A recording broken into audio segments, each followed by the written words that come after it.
교재는 이제 몇 페이지로 오시냐면 366페이지로 넘어오세요. 365페이지에 있는 거는 저희하고 관련 없는 거라. 366페이지 보시면 특별세액공제라고 있으실 겁니다.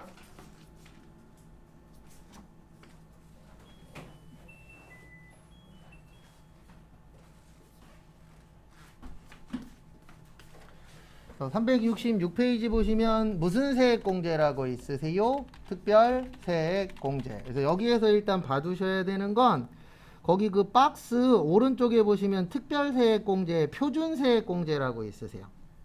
무슨 세액공제요?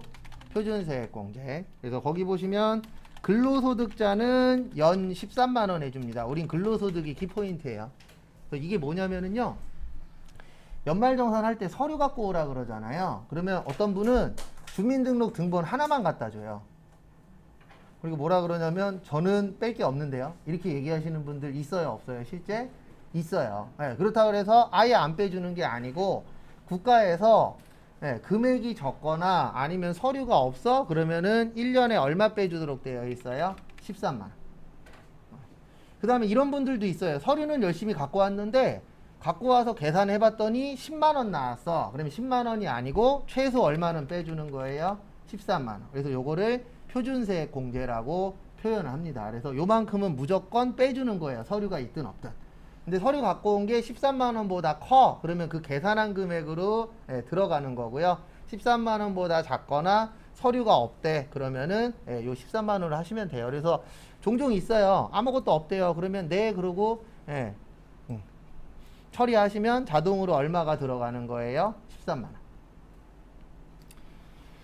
그 다음에 367페이지 보시면 보험료 세액공제라고 있거든요. 거기 옆에다가 이렇게 적어주세요. 나이 동그라미, 소득 동그라미.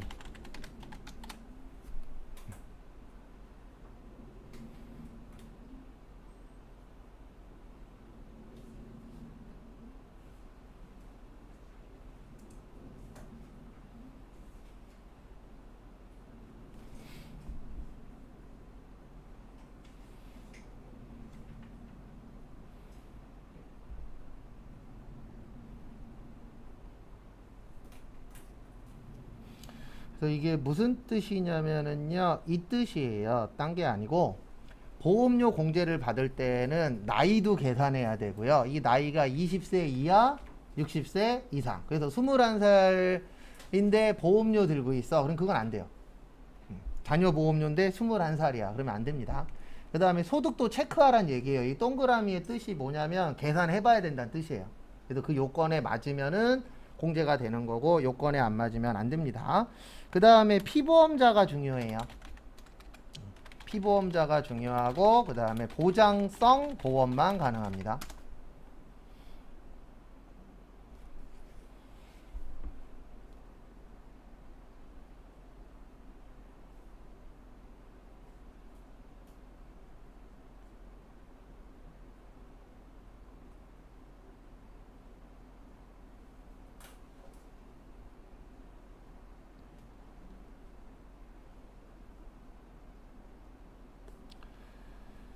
그래서 이게 뭐냐면은요, 요 뜻이에요. 보험료는 나이도 봐야 되고 소득도 봐야 되고 그 다음에 보험 가입하실 때 크게 두 가지로 나누어지거든요. 계약자가 있고 뭐가 있어요? 피보험자. 그래서 계약자는 말 그대로 계약하는 사람. 그래서 대부분 어렸을 때 보험을 들면은 계약자는 누구예요? 부모님이에요. 근데 피보험자는 그 보험 혜택 받는 사람. 그래서 20살 넘은 다음에 이건 꼭 알고 계십시오. 저도 저번에 저희 어머니 손잡고 가갖고 다 정리했는데 이거 맞춰놔야 돼요. 20살 넘은 다음에 어머니 손잡고 혼자 가면 안 해줍니다. 그 계약자로 올라가 계신 분 손잡고 가갖고 보험회사 가서 내 걸로 맞춰놓는 게 좋아요. 왜냐면 이게 계약자는 부모님이고 피보험자는 나잖아요. 그러면 보험회사한테 전화해갖고 알아보려고 해도 가르쳐줄 수 있는 게 한정되어 있어요. 왜냐면 계약자하고 피보험자하고 다르면 이게 알려줄 수 있는 게 한정되어 있다 그러더라고요. 그래서 저는 정리를 한번 했어요. 부모님이랑 같이 가서. 그래서 정리를 해놓는 게 좋습니다. 그 다음에 법에서는 계약자가 아니고 세법에서는 누구 거를 보는 거예요? 피보험자. 그리고 보장성 보험만 돼요. 저축성 보험은 안 돼요. 우리 뭐 연금보험 같은 거 있죠. 이런 것들은 저축성 보험이에요. 왜냐면 내가 낸 것보다 더 많이 돌려받잖아요. 그러면 저축성 보험이 되는 거고, 예. 여기에서 말하는 거는 만기 됐을 때, 우리 일반적으로 보장성 보험은 아파야 받는 거잖아요. 그래서 그런 것들은 이제 보험 공제를 받으실 수가 있는데, 거기 밑에 보시면 장애인 보험료 100만 원, 일반 보험료 100만 원까지밖에 안 돼요. 그래서 만약에 내가 보험료로 1년에 200만 원을 내, 그래도 얼마까지가 한도인 거예요? 100만 원까지. 그래서 장애인 보험료 100, 일반 보험료 100. 그래서 최대 200까지 됩니다. 일반적으로 가정에 보면은요, 웬만한 보험 들면 다 100만 원 넘어요, 안 넘어요? 넘어요. 대부분 다.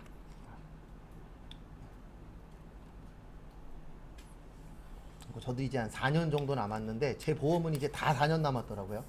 4년만 더 보면은 저 관련된 보험료는 끝이에요. 그럼 이제 꼬맹이 거하고 와이프 거로 넘겨줘야죠.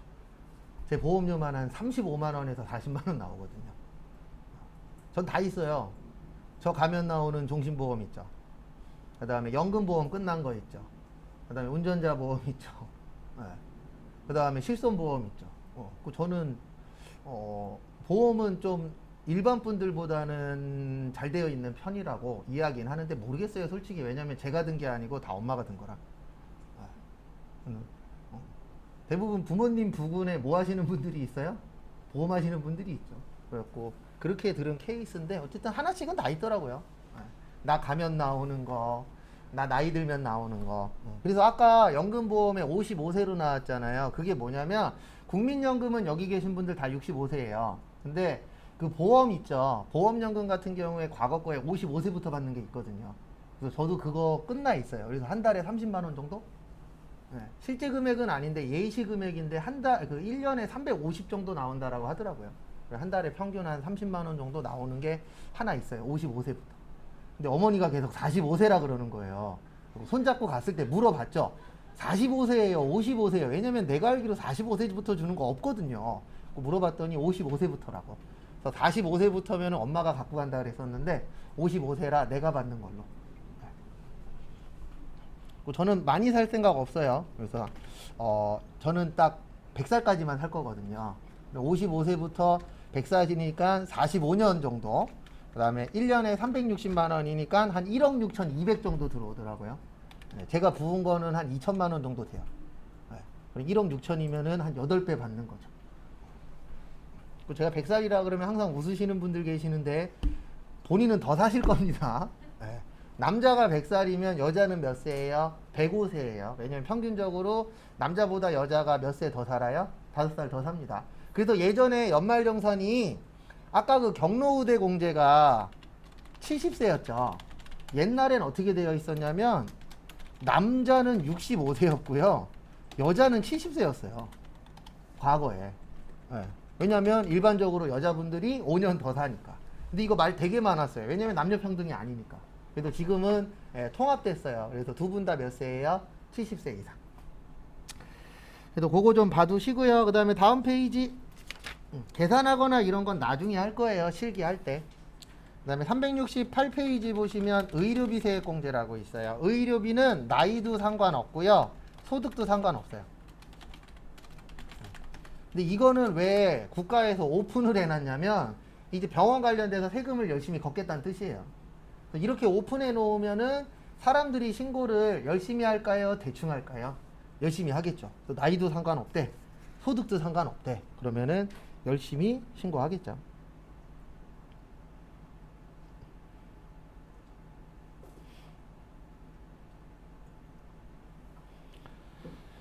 그 다음에 안 되는 게 있어요. 대표적으로 미용 목적 성형수술 안 되고요. 그 다음에 건강 증진식품 안 돼요. 여기서 말하는 성형수술은 무슨 목적이요? 미용 목적. 우리 성형수술 의료행위로 하는 경우들도 있습니다. 화상 같은 거 입었을 때에 성형수술 해요? 안 해요? 해요. 근데 그거는 이제 의료 목적이고, 그 다음에 건강증진식품은 왜 안 되냐면 건강증진식품은 의료행위가 아니잖아요. 그래서 보약은 그 다음에 한약은 되는데 보약은 안 됩니다. 왜 안 되냐면 한약은 아플 때 먹는 약이에요. 보약은요, 몸보신 하려고 먹는 약이에요. 그러면은 보약은 의료행위로 안 봐줘요, 법에서. 네. 근데 시험 문제 이렇게 나오면 또 돼요. 어떻게 나오면 되냐면 보약이라고 해놓고 옆에다가 치료 목적 그러면 되는 겁니다. 그래서 목적이 뭐냐가 중요한 거예요. 근데 왜 이렇게 나오냐면은 우리가 실제 생활을 할 때 한약하고 보약을 정확하게 나눠요, 섞었어요? 섞었어요. 그래서 한약 갖고도 보약이라 그러고 보약 갖고도 한약이라고 표현해요, 안 해요? 하죠. 그래서 시험 문제에서는 이게 무슨 목적이냐, 특히 보약이라고 나왔을 때, 한약이라고 나오면 무조건 돼요. 근데 보약이라고 나왔을 때 가로해 놓고 치료 목적이야, 그럼 되는 겁니다. 왜냐면 그거는 의료행위로 보니까. 그 다음에 외국 가서 의료 받으신 건 안 돼요. 외국은 누구만 된다고요? 외국은 교육비만 돼요. 무슨 비만요? 교육비만. 외국에서 쓰신 거 안 돼요. 그 다음에 안경하고 콘택트 렌즈라고 있어요, 없어요? 있죠. 네, 콘택트 렌즈는 1인당 50만 원 한도예요. 거기 있어요, 교재.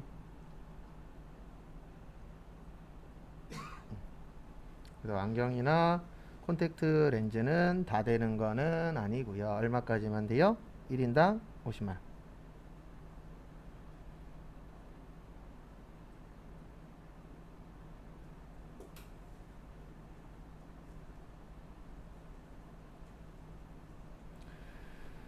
그 다음에 보실 게 거기 보시면 실손 의료보험은 제외해야 돼요. 네, 요건 이제 생긴 지 얼마 안 된 건데 요즘 대부분 실손보험 가입되어 있죠. 맞죠? 많은 분들이. 그래서 실손보험 같은 경우에는 보험료로 일부 나오잖아요. 우리가 의료비로 나간 것 중에서. 그래서 만약에 의료비로 100만 원이 들었는데 실손보험으로 70을 받았어. 그러면 얼마만 되는 거예요? 30만 원만. 그거 주의하시고. 그 다음에 요건 2019년도에 생겼는데요. 요거 7천만 원 이하예요. 산후조리원. 산후조리원인데 연봉이 얼마요? 7천만 원 이하일 때. 그 다음에 1회당 200만 원까지 됩니다.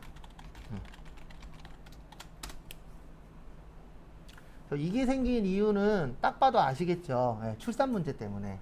우리가 출산할 때, 그러니까 자녀를 낳을 때에 돈이 여러 가지 들어가잖아요. 그 중에 하나가 이제 산후조리원 문제도 있어요, 없어요? 있죠.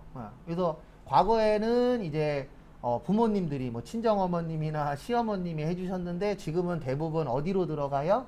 산후조리원으로 가죠. 그래서 산후조리원 부분은 들어온 지 그렇게 오래되진 않았습니다. 2019년도부터 시행이 된 거예요. 그 다음에 의료비는 이건 시험에 이론에 나오는데 실기엔 안 나와요. 의료비는 3% 초과해서 쓰셔야 돼요. 아까 신용카드는 25%였죠? 그러니까 결론은 뭐냐면 연봉의 3% 이상 아프셔야 돼요. 공제를 받으시려면. 그러니까 내가 만약에 연봉이 3천만 원이야. 그러면 의료비로 90만 원 이상 나오셔야 공제를 받을 수가 있어요. 그래서 거기 밑에 써 있어요. 세액공제 한도라 그래서 몇 프로요? 3%.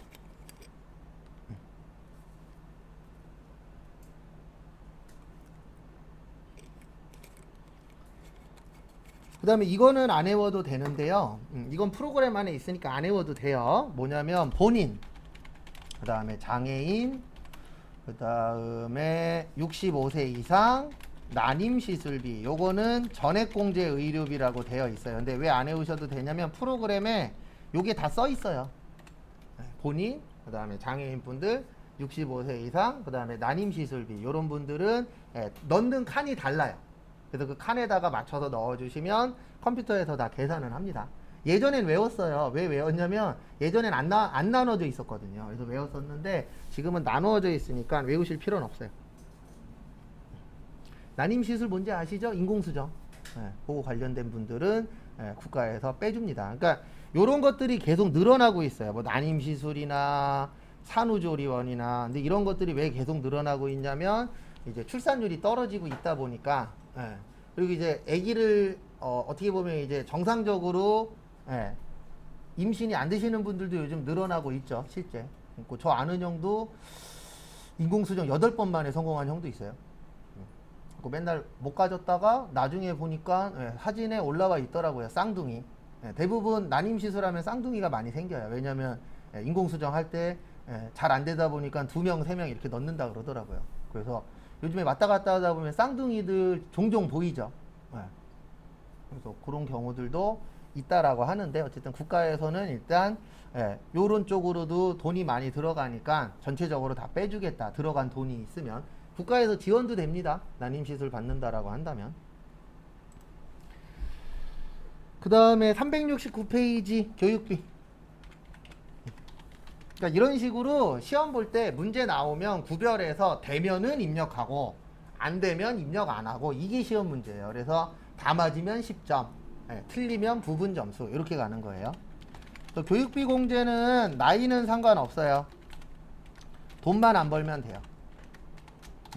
근데 왜 나이는 상관없냐면은요. 우리가 교육비 가장 많이 들어갈 때가 언제죠? 실질적으로 대학교죠. 맞죠? 근데 대학생 되면 대부분 몇 살 넘어요? 20살 넘죠. 그래서 교육비는 나이는 상관없어요. 돈만 안 버시면은 된다라고 되어 있습니다. 또 교육비 공제에서 알고 계셔야 되는 게 본인만 대학원 돼요. 누구만이요? 본인만. 그래서 결론은 뭐냐면 대학원은 누구 돈으로 가라? 내 돈으로 가라. 만약에 자녀가 대학원을 들어가셨어. 근데 내가 대학원 교육비를 지원해 줬어. 그러면 100원도 공제 못 받아요. 대학원만. 대학교까지는 돼요. 근데 대학원만 안 돼요.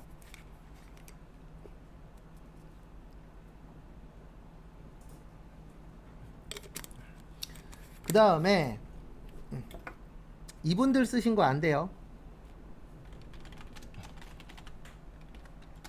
직계존속.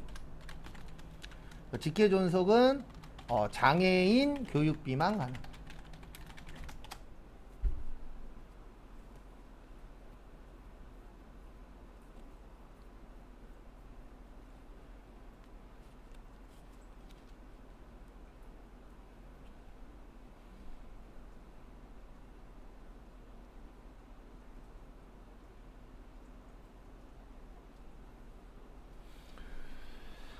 그래서 요게 이제 무슨 뜻이냐면은요. 요즘에 부모님들 중에서 학교 다니시는 분들 있어요, 없어요? 있어요. 뭐 대학을 다니시는 분도 있고 아니면 초등학교, 중학교, 고등학교 이렇게 다니시는 분들 계시는데 그거 내준 거는 안 돼요. 그러니까 자녀가 지원해 드릴 수 있어요, 없어요? 있죠. 근데 부모님 관련된 교육비는 안 돼요. 근데 유일하게 뭐만 돼요? 장애인 교육비만 됩니다. 부모님 거는.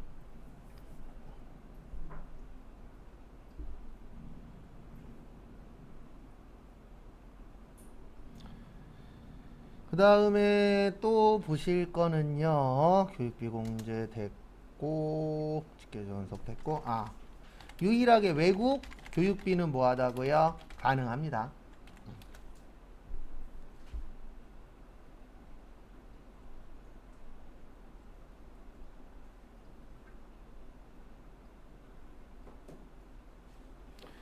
저는 솔직히 이 부분에 대해서는 좋게 보지는 않아요. 왜 안 좋게 보냐면 외국 교육비 가능하다라고 했죠. 솔직히 우리 주변에 외국 나가서 교육받는 사람이 많아요, 적어요? 적죠. 근데 이거 올라가 있는 이유는 저것 때문에 그래요. 법 누가 만들죠? 국회의원이 만들잖아요. 국회의원 주변에는 외국 나가 있는 애들 많아요, 적어요? 많아요.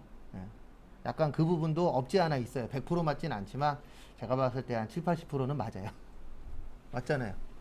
우리 주변에 많지 않아요. 근데 국회의원 주변에는 많아요, 적어요? 많아요. 본인 자녀들이 외국 나가 있는 경우도 있고 친구들의 자녀가 외국 나가 있는 경우도 있고 그래서 외국 교육비만 됩니다. 근데 뭐만 되냐면 학원은 안 되고요. 초등학교, 중학교, 고등학교, 대학교 여기도 외국도 대학원은 안 돼요. 우리나라하고 똑같이 적용되는데 외국에서 쓴 교육비까지는 뭐 해주겠다? 인정을 해주겠다. 그 다음에 학원비는 미취학 아동만 돼요.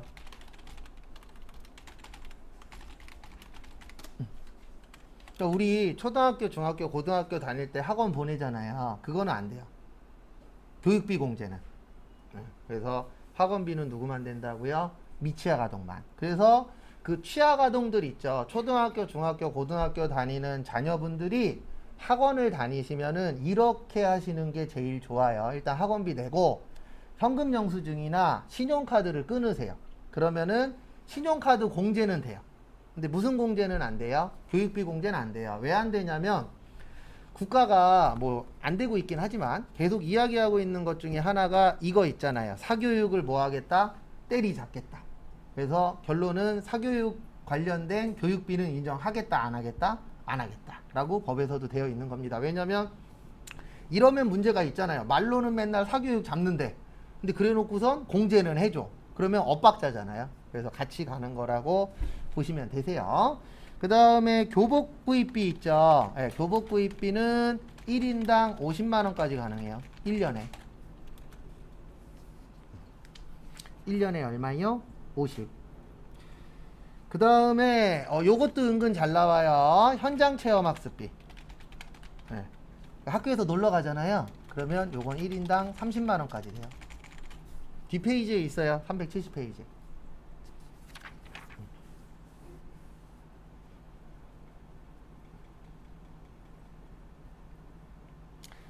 그래서 교재 보면서 또 설명드리도록 하겠습니다. 그래서 맨날 이런 거 써드릴 거예요. 뭐 된다, 뭐 안 된다. 거기에 맞춰서 시험 문제 나왔을 때 되냐, 안 되냐, 그거 하는 거예요.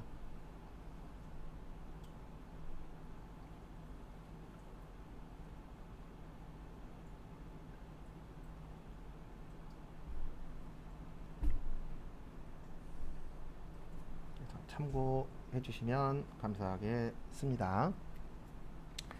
그래서 같이 한번 보시면은요, 거기 교재 보면서 또 설명드릴게요. 369페이지 보시면 교육비 세액 공제, 근로소득자가 다음에 교육비를 지급한 경우에 몇 프로 해준다고요? 15%. 그래서 거기 밑에 공제 대상 보시면은요, 본인, 배우자, 직계비속, 입양자, 위탁아동, 형제자매. 누구는 없죠? 부모님은 없죠? 그래서 부모님 관련된 거는 장애인 교육비만 인정이 됩니다. 그 다음에 거기 밑에 보시면 뭐 대학원은 본인만 됩니다. 누구만이요? 본인만. 나머지는 안 돼요. 부양가족은. 그 다음에 대학이나 전문대학이나 원격대학은 900만원, 유치원, 초중고 여기는 얼마요? 300만원이라고 되어 있는데 한도는 외우실 필요 없어요. 이거 계산은 누가 한다고요? 항상 컴퓨터가 합니다. 그리고 프로그램 들어가시면 한도 다 써 있어요. 그 다음에 다음 페이지. 거기 교육비의 범위 보시면 수업료 되고요. 요즘 급식하죠. 그래서 학교 급식비 되고요. 그 다음에 교과서 대금 되고요. 교복구입비 되는데 교복구입비는 1인당 얼마요? 50. 그 다음에 요즘 학교에서 방과 후 수업이라고 있어요? 없어요? 있죠. 그래서 방과 후 수업이나 방과 후 수업에 도서 구입비는 됩니다. 근데 이거는 안 돼요. 시험에는 안 나올 건데 방과 후 수업에 재료비는 안 돼요. 이거 예전에 해줬었어요. 초반에는. 근데 왜 안 되냐면 학교에서 나누기 너무 힘들대요. 왜냐면 요즘에는 학교에서 대량 구입하잖아요. 그러다 보니까 가격이 그렇게 비싸지는 않아요. 근데 나눴더니 이게 얼마 안 되는 거예요. 금액이 실제. 그래서 요거는 빼달라 그래서 뺐어요. 네, 학교에서 이거 계산하기 너무 불편하다. 근데 책은 쉽잖아요. 책은 뒤로 넘기면 한 권당 얼마 있어요? 없어요? 있죠. 그래서 책은 인정을 해주겠다. 근데 재료비는 하지 맙시다. 그래서 재료비는 안 돼요. 그 다음에 현장 체험 학습비 1인당 얼마요? 30만원. 근데 요거 30만원으로 만든 이유 중에 하나는 과거에 이거 있었죠. 어느 고등학교는 해외여행 간다. 어느 고등학교는 국내 여행 간다. 이게 문제가 된 적 있어요? 없어요? 있었죠. 그것 때문에 금액을 그렇게 높게 잡아놓은 건 아니에요. 1인당 얼마요? 30만원. 그 다음에 밑에 3번 보시면 직업능력 개발 훈련비 세액공제. 그래서 여러분들 회사 다니시면서 야간 수업이나 주말 수업 들을 수도 있다 없다? 있다. 예. 그러면 이제 자비부담금이라고 있잖아요. 그 자비부담금의 몇 프로는 인정을 해주신다고요? 15%. 근데 15%는 우리가 계산 안 합니다. 컴퓨터가 해줘요. 그 다음에 장애인분들 특수교육비도 인정을 해줍니다. 그래서 그런 식으로 이제 구별하는 연습은 추후에 할 거예요. 그 다음에 372페이지.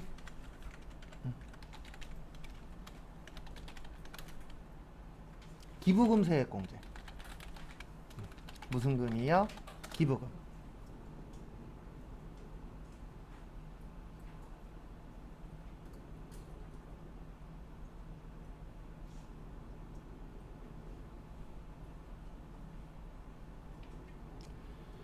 그래서 거기 보시면 기부금 세액공제. 근데 원래 이 기부금이 제대로 공부하면 어마무시하게 어려워요. 왜 어렵냐면 기부금 종류가 한 가지인가요? 수백 가지, 수천 가지인가요? 수백, 수천 가지죠. 그래서 저희는 이렇게만 기억할 거예요. 어떻게만 기억할 거냐면 이 기부금이 국가하고 연관이 있어. 그러면 법정 기부금. 그래서 대표적으로 저거 있죠. 뭐 있냐면은 사회복지 공동모금회라고 있어요, 없어요? 있어요. 저거 사랑의 열매. 예, 그런 데다 기부하거나 아니면은 저거 있잖아요. 어디지? 적십장가? 예, 거기에다가 내는 것도 있죠. 예, 그런 것들이 다 법정 기부금이에요. 아니면은 저기 뭐냐 군부대에다 기부하는 거. 예, 이런 것들이 일명 법정 기부금인데 이거 다 외우려면 저도 헷갈려요. 너무 많아서. 그래서 그냥 이렇게 보세요. 국가한테 도움이 되는 거야. 그러면 무슨 기부금이요? 법정 기부금. 그 다음에 종교단체한테 내는 걸 무슨 단체 기부금이라 그래요? 종교단체 기부금. 그 다음에 종교단체 외 기부금 있고요. 그 다음에 정치자금 기부금이라고 있어요. 이렇게 크게 저희 시험은 4가지가 나와요. 법정 기부금, 종교단체냐, 종교단체가 아니냐, 그 다음에 정치인한테 줬느냐, 이렇게 나옵니다.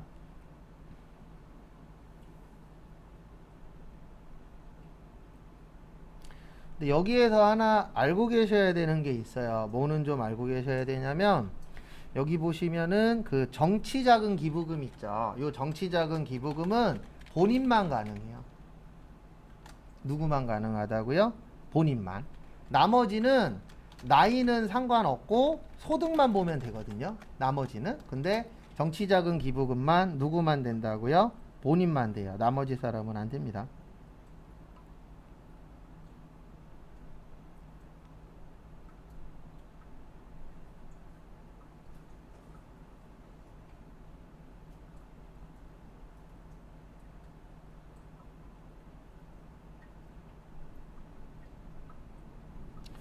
참고해 주시면 감사하겠습니다.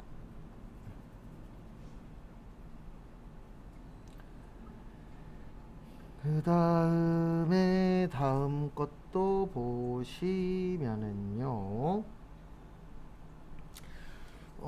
거기 보시면은 거기 373페이지 위에 잠깐 볼게요. 계산은 컴퓨터가 해주긴 하는데 정치자금 기부금이라고 있다 그랬죠. 정치자금 기부금은 2가지로 나누어져요. 몇 가지로 나누어진다고요? 2가지. 10만원 이하와 10만원 초과. 이렇게 2가지로 나누어집니다.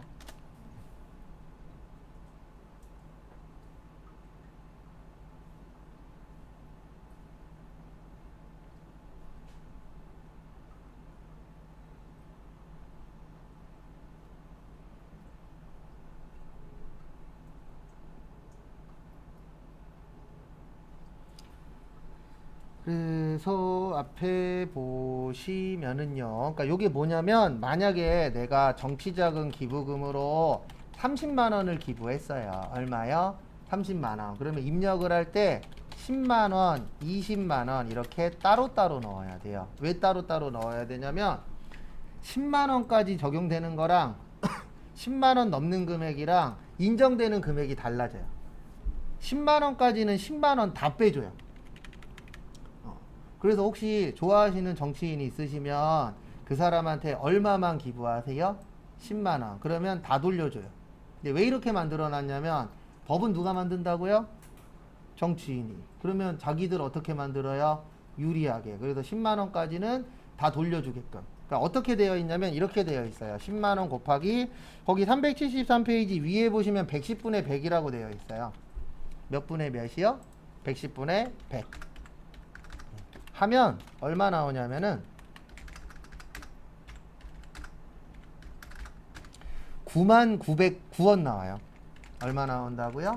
99,909원. 요게 소득세예요. 그 다음에 지방소득세가 9,091원 나와요. 합치면 얼마예요? 10만원이에요. 10만원 다 빼줘요. 얘만 유일하게. 다른 것들은 막 10%, 15%막 이렇게 빼주는데 얘만 유일하게 정치자금기부금만 10만원 내면은 10만원은 다 빼주도록 되어 있어요. 구조 자체가.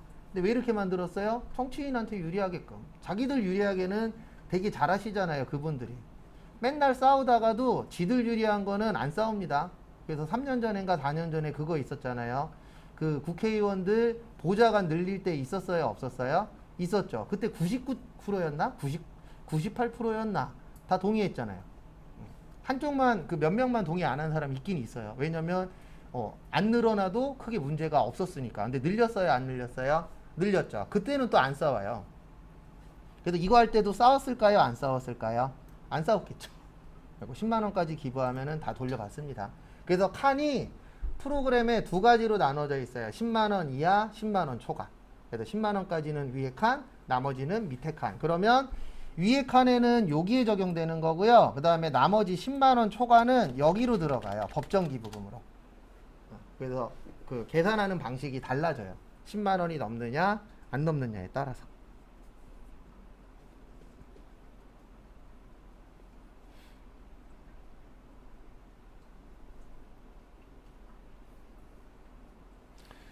근데 저희 시험에서는 계산하는 거 안 나온다고 그랬습니다. 그냥 넣어만 주면 계산은 누가 하실 거라고요? 컴퓨터가 다 알아서 해요.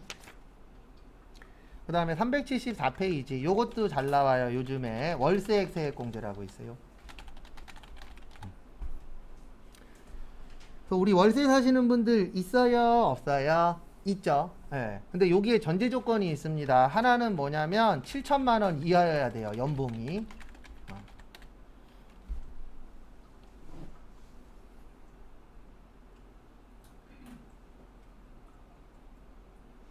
그래서 7천만 원 이하여야 되고, 그 다음에 무주택자여야 돼요.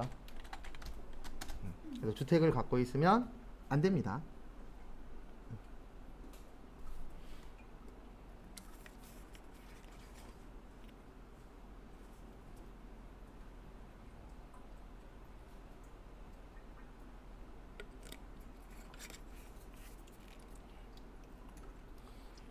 입력은 쉬워요. 그래서 요 정도만 알고 계시면 월세액 세액공제 넘는 게 그렇게 어렵지는 않으실 겁니다.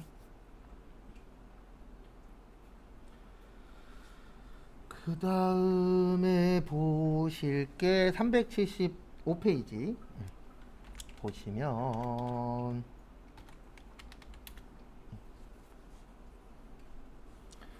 소득세 신고 납부 절차라고 있으세요. 그래서 소득세 신고 납부 절차라고 있는데 제가 어저께 이거 설명 간단하게 드렸었죠. 소득세 과세 기간은 1월 1일부터 언제까지라고요? 12월 31일. 그 다음에 신고 및 납부는 내년 5월 31일까지. 그러니까 5월 1일부터 언제까지요? 5월 31일까지. 그래서 이렇게 되어 있어요. 과세기간 종료일로부터 5개월 이내. 그래서 5월 달에 신고 및 납부를 하시는 겁니다. 그 다음에 거기 보시면 소득세는 중간 예납이라는 걸 해요. 말 그대로 중간에 납부하는 거예요. 왜 중간에 납부하냐면 우리 부가가치세도 1년에 한 번 내라 그러면 너무 금액이 커질 수 있죠. 그것처럼 소득세도 1년에 한 번 내면은 금액이 커질 수 있으니까 중간에 뭐 하자? 납부를 하자. 그래서 중간에 납부를 하는데 구조는 이렇게 되어 있어요. 우리 중간이니까 1월 1일부터 몇 월 며칠까지요? 6월 30일까지를 11월 30일까지. 왜냐면 소득세는 몇 개월이라고요? 5개월이에요. 그래서 6개월에다가 5개월 더하면 몇 개월 돼요? 11월 달 되죠. 그래서 11월 말까지 하는데 이렇게 되어 있어요. 11월 1일부터 11월 15일까지 고지서 발송해줘요. 뭐 발송해요? 고지서. 그러면 고지서를 받아서 11월 30일까지 뭐 하는 거예요? 납부하는 거예요. 구조는. 이렇게 되어 있어요. 그래서 국세청에서 아니면 세무서에서 1일부터 15일까지 해서 고지서를 보내줍니다. 그럼 개인사업자는 그 고지서를 받아서 납부를 하시는데 얼마보다 작으면 고지서 발송 안 해요? 30만원. 30만원. 보다 작으면 미만이면은 고지서 발송한다 안 한다? 안 한다. 이거는 소득세나 부가세나 똑같아요. 그래서 별도로 외우실 필요는 없어요. 우리 부가세 때 외웠으니까. 근데 이거 과거에는 20만 원, 30만 원이었어요. 부가세는 30만 원이었고 소득세는 20만 원이었어요. 한때. 그리고 제가 이거 헷갈려갖고 국세청 거기 센터에다가 연락 한번 한 적 있었거든요. 이거 뭐가 맞는 거냐고. 그랬더니 30, 20이 맞다고. 그 당시에는. 그래도 그때는 따로 외웠어야 되는데 지금은 고지서 나오면 무조건 얼마예요? 30이에요. 그래서 고지서 나오면 30. 그렇게 기억을 해주시면 됩니다.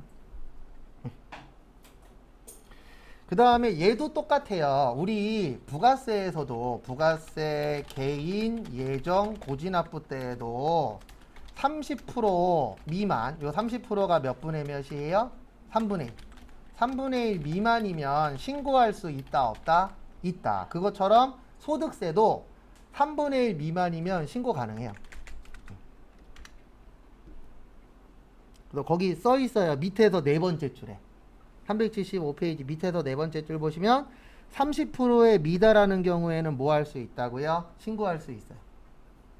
그러니까 대부분 법의 명칭은 달라도 움직이는 시스템은 비슷비슷해요. 그래서 너무 적어 그러면은 따로 신고할 수 있다. 왜 그러냐면 이게 장사가 갑자기 안 될 수도 있잖아요. 그러면 50%라는 금액을 내기가 버거울 수도 있어요, 없어요? 있죠. 그래서 50%보다 더 안 좋아요. 우리는 30%도 안 돼요. 그러면 입증할 수 있으면은 신고하는 걸 인정을 하겠다. 왜냐면 이게 50%와 30% 미만의 차이점이 있잖아요. 근데 만약에 우리가 1,000만 원을 내야 돼, 50%가. 그러면 1,000만 원 금액은 조금 과할 수도 있잖아요. 근데 계산했더니 300만 원만 내면 돼. 그러면 1,000만 원을 내야 돼요? 300을 내야 돼요? 300을 내는 게 좋겠죠. 회사 입장에서는. 그래서 50%와 30% 이렇게 되어 있습니다.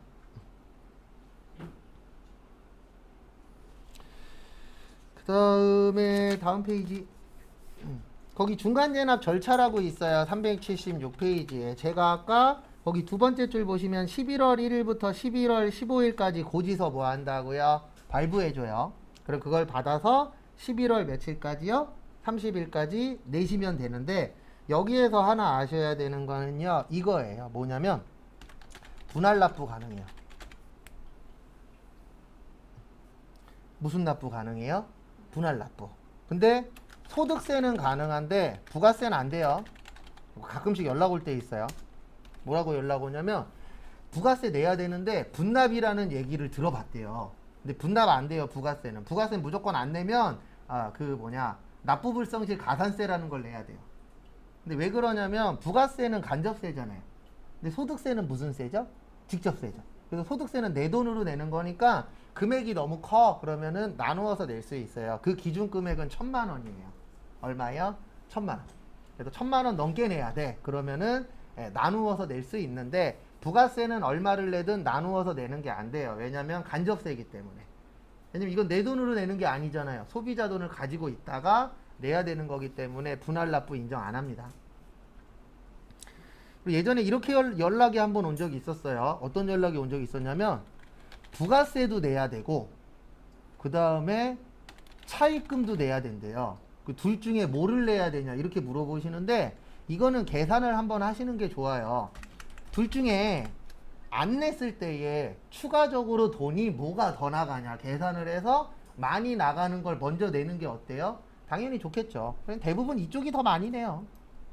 그래서 돈이 부가세도 내야 되고 돈 빌린 것도 줘야 되는데 둘 다 낼 돈은 안 돼. 그러면 국가 관련된 걸 나중에 내는 게 좋아요. 왜냐면 국가 관련된 세금은 그 정해져 있는 것만큼만 주면 되잖아요. 그래서 일반적으로 추가적으로 낼 돈이 돈 빌린 것보단 적거든요. 그래서 그렇게 좀 나누어져 있습니다. 그 다음에 아까 잠깐 설명드렸죠. 30만 원 미만은 소액부징수라 그래서 안 날라옵니다. 고지서가 금액이 적어서 그거 좀 봐두시고 그 다음에 밑에 보시면 원천징수 있어요. 원천징수 외울 거예요. 어떻게 외울 거냐면 이자 배당은 14%. 그 다음에 비영업대금의 이익은 몇 프로라고요? 25%. 그 다음에 사업소득의 인정용역은 3%. 사업소득 나오면 몇 프로 기억하셔야 돼요? 3%. 그 다음에 봉사료는 5%. 그 다음에 기타 소득 금액은 20%. 얼마 넘으면은요?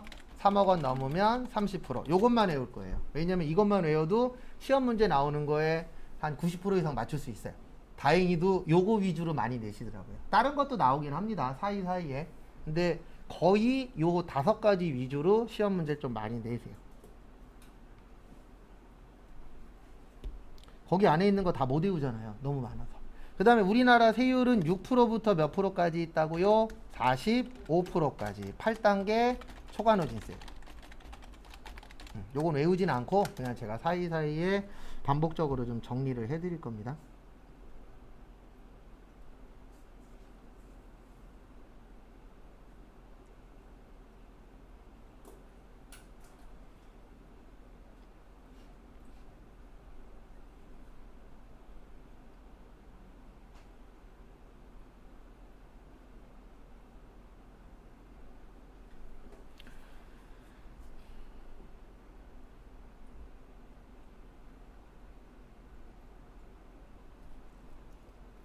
그래서 참고하시고요. 그 다음에 일용근로자는 거기 제일 밑에 보시면 6%라고 되어 있어요. 왜냐면 일용근로자들 분들 많이 버세요? 적게 버세요? 일반적으로? 적게 벌죠. 근데 그 안에서도 많이 버시는 분들이 있습니다. 어디 가나 그건 다 똑같아요. 어느 직업을 갖든 1%라고 표현을 하는데 1% 정도는 많이 벌어요. 저도 학원 강사하고 있지만 제 주변에서 1억 넘게 버시는 분들이 있었어요. 대화하다 보면 부럽죠.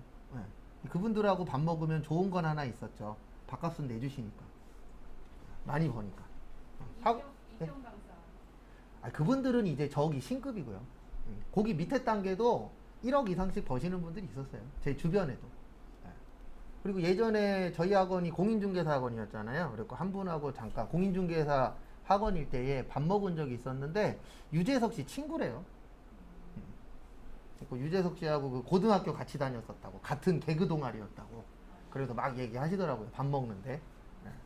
그리고 그 결혼식 할 때도 갔다 오셨나? 그런 식으로 이야기하시더라고요. 근데 이제 유재석 씨 볼 때마다 좀 힘들긴 힘들다고. 왜냐면 자기도 그럴 줄 알았으면 서울로 상경할 거야. 근데 이제 공부해갖고 공인중개사 수업하시는데 그분도 연봉이 거의 한 2억 가까이 된다 그러더라고요.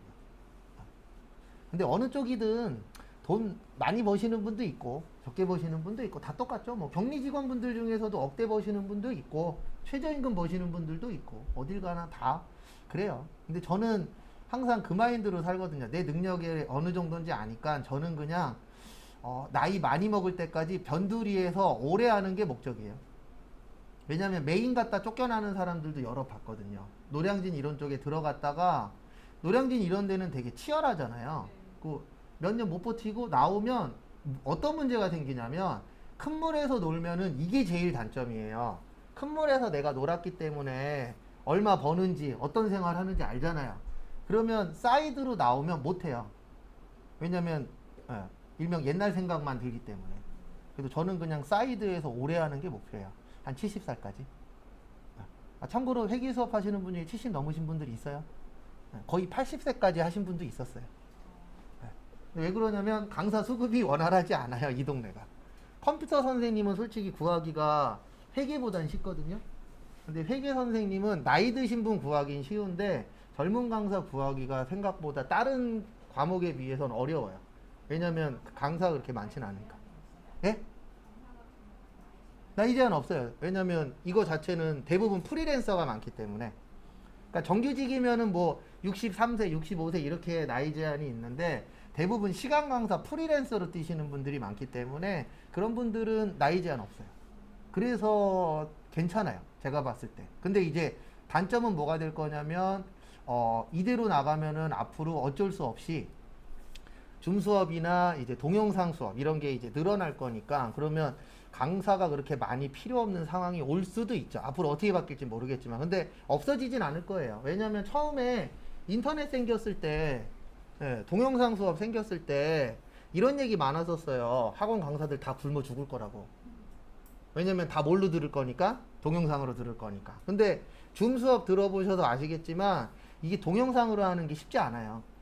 진짜 내 의지가 넘쳐 흘러서 한 120% 막 150% 이렇게 되면은 성공할 확률이 높은데 일반적으로 우리가 그렇게 높진 않잖아요.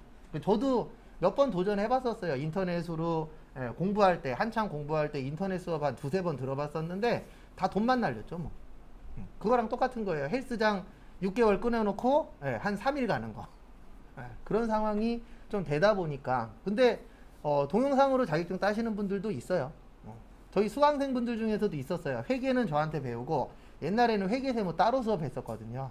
회계는 저한테 배우고 세무는 동영상으로 따신 분들이 있었어요. 제가 그 당시에도 동영상은 올려드렸었거든요. 근데 그 당시에는 유튜브 말고 학원 홈페이지에 연결해서 올려드렸었는데 한 1년에 한두 명 정도 동영상으로만 따더라고요. 근데 대단하신 분들이에요. 그래서 저는 자격증 따신 분들 중에 두 가지 분들은 진짜 대단하다라고 생각해요. 하나는 동영상으로 따는 사람, 하나는 회사 다니면서 따는 사람. 이 두 분들은 진짜 대단한 사람이에요. 나중에 혹시 기회 되면 회사 다니면서 공부해보세요. 미쳐요. 딴 것 때문에 미치는 게 아니고 수업 끝나고 집에 가면 11시, 12시예요. 내 생활이 없어요. 일주일 내내. 근데 거기에다 공부도 집중도 솔직히 100% 되는 게 아니다 보니까. 그래서 그 두 가지로 따시는 분들은 대단하신 것 같아요. 그렇다고 해서 여러분들이 안 대단하다 그 얘기는 아닙니다. 근데 시간이 조금 더 여유가 있잖아요. 회사 다닐 때보다는. 그래도 요거 세율 좀 잘 외워주시고요. 그 다음에 하나만 더 보고, 두 개 더 봐야 되는구나. 두 개만 더 보고 쉴게요. 거기 377페이지 보시면 그 원천징수세액의 납부라고 있거든요. 거기 보시면은 이건 어저께도 잠깐 봤었는데 다음 달 며칠까지요? 10일까지. 그거 좀 봐두시고요. 그 다음에 동그라미 2번에 보시면 반기별 납부라고 있으세요. 이건 뭐냐면 원래 원천징수는 한 달에 한 번씩 납부하거든요. 근데 반기라 그래서 6개월에 한 번씩 하는 데도 있어요. 근데 이게 이제 전제 조건은 평균 인원수가 몇 인 이하여야 돼요? 20인 이하. 그리고 20인 이하라 그래서 다 하라는 얘기는 아닙니다. 우리는 그냥 6개월에 한 번씩 할게요. 그러면 신청하시면 돼요. 그래서 신청을 하시면은 6개월에 한 번씩 뭐 할 수 있어요? 원천징수할 수도 있습니다. 근데 제가 해본 결과 모르겠어요. 저는 한 달에 한 번씩 하는 게 더 쉽더라고요. 왜냐면 여기 좀 계산하는 게 좀 불편해요. 왜냐면 6개월에 한 번씩 하는 건 편한데 단점이 뭐냐면 그 6개월 안에 그만두고 들어오고 이게 많으면 좀 불편해요. 6개월에 한 번씩 하는 게 오히려 더. 왜냐면 계산이라던가 입력이 조금 더 불편하더라고요. 해보니까. 그래서 저는 한 달에 한 번씩 하는 게 편한 것 같아요. 개인적인 생각으로는. 그 다음에 아까 5월 1일부터 며칠까지라 그랬죠? 5월 31일. 그 다음에 378페이지 1번도 시험 문제 잘 나와요. 요거까지만 보고 쉬었다가 이제 실기 좀 할게요. 확정 신고를 하지 않아도 되는 거주자. 요건 크게 두 가지예요. 확정 신고 안 해도 되는 건 여기에 해당되는 거예요. 분리과세가 있거나 아니면은 연말정산하는 거.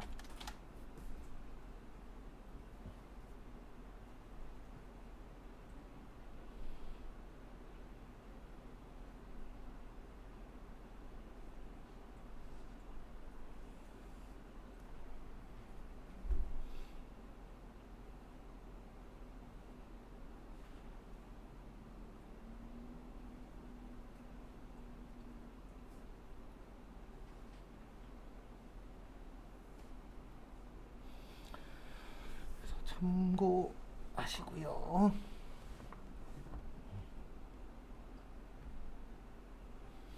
그래서 보시면 이게 무슨 뜻이냐면은 확정 신고는 몇 월 달에 한다고요?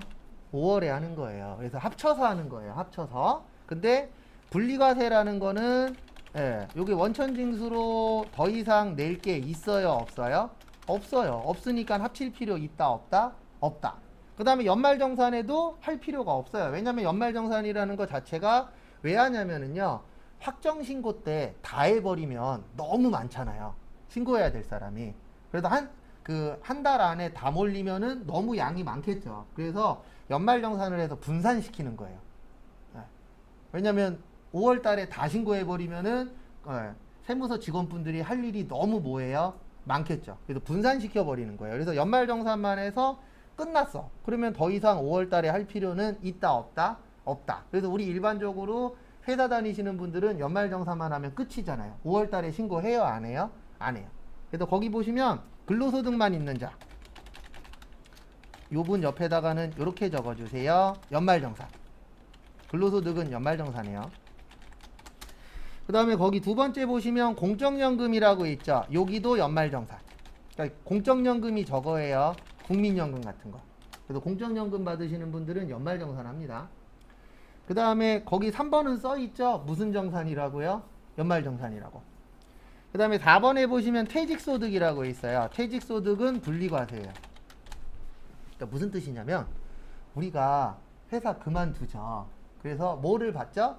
퇴직금을 받죠. 그러니까 퇴직금 받을 때에 원금을 다 줘요? 세금 띄고 줘요? 세금 띄고 줘요. 그럼 세금 띄고 받으면 더 이상 이 퇴직금에 대해서는 세금 낼 게 있다 없다? 없다. 그걸 분리과세라고 해요. 근데 지금은 연금 시대죠. 그래서 퇴직연금을 받잖아요. 그러면 그 퇴직연금 통장에 있는 걸 해약을 하면은 은행에서 돈을 줄 때 세금 띄고 줘요. 네. 그럼 더 이상 낼 세금 있다 없다? 없다. 그래서 그거를 우리가 분리과세라고 합니다. 그래서 거기 밑에가 다 그 얘기예요. 그래서 연말정산하고 분리과세를 하는 경우에는 더 이상 세금 낼 게 없다. 그래서 이것도 이론으로 은근 잘 나와요. 다음 중 확정신고를 하지 않아도 되는 것은, 해야 되는 것은, 이런 식으로 1, 2, 3, 4번에서 시험 문제에 종종 출제를 합니다. 그 다음에 마지막으로 하나, 과세표준 확정신고 기한이라고 밑에 있어요. 2번에 과세표준 확정신고 기한인데 우리 소득세는 5월 1일부터 언제까지라고요? 5월 31일까지인데 거기 밑에 보시면 사망한 경우 우리가 돌아가실 수 있잖아요. 사람은 왔다가 가야 되는 거니까. 근데 가실 경우에 6개월이 되는 날까지 하시면 돼요. 6개월이 되는 날까지. 왜냐면 사망하게 되시면은 이거 하잖아요. 상속.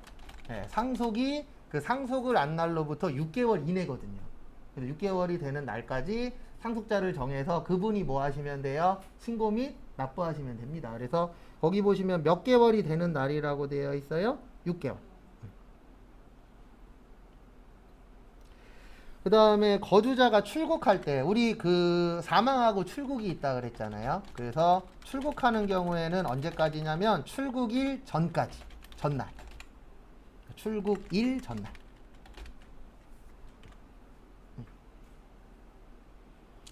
근데 왜 출국일 전날까지 신고해야 되냐면은요. 이민은 안 가봤지만 해외여행은 한 두세 번 가봤는데 우리 여행 가는 당일날 바빠요? 안 바빠요? 바빠요. 맞죠? 네. 그날 신고할 수 없어요. 그래서 전날까지 마무리를 하란 얘기예요. 왜냐면 당일날은 가방 들고 공항 가느라 바쁘잖아요. 그래서 그 세금 내는 신고는 언제까지는 마무리를 해라? 출국하시기 전날까지 마무리를 해라라고 되어 있습니다. 그래서 거기 교재에 써 있죠. 출국일 언제까지요? 전날까지. 그 다음에 사망은 우리가 돌아가시면 상속받잖아요. 이 상속세법에 6개월 이내에 다 해결하라고 되어 있어요. 그래서 상속 포기도 상속을 한 날로부터 몇 개월 이내예요? 6개월 이내. 여기까지 보시고 잠깐 쉬었다가 12시 40분부터는 실기를 조금 할게요. 그래서 잠깐 쉬었다가 보도록 하겠습니다.